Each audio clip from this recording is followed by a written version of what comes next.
আল্লাহ বলেছেন, ইয়া আইয়ুহান নাসু ইন্না খালাকনাকুম মিন যাকরিন ওয়া উনসা ওয়া জাআলনাকুম শুউবান ওয়া কাবাইলা লিতাআরাফু ইন্না আক্রামাকুম ইনদাল্লাহি আতকাকুম ইন্নাল্লাহা আলিমুন খাবীর। হে মানব জাতি, আমি তোমাদেরকে সৃষ্টি করেছি এক জোড়া নারী এবং পুরুষ থেকে, আর বিভক্ত করেছি জাতি এবং গোত্রে, যাতে তোমরা একে অপরকে চিনতে পারো।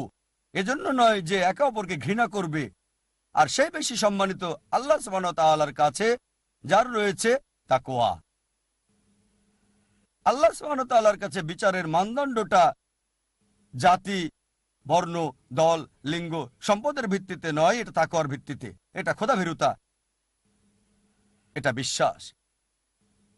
অনেক আয়াতই রয়েছে কোরআনে সত্যবাদিতার ব্যাপারে,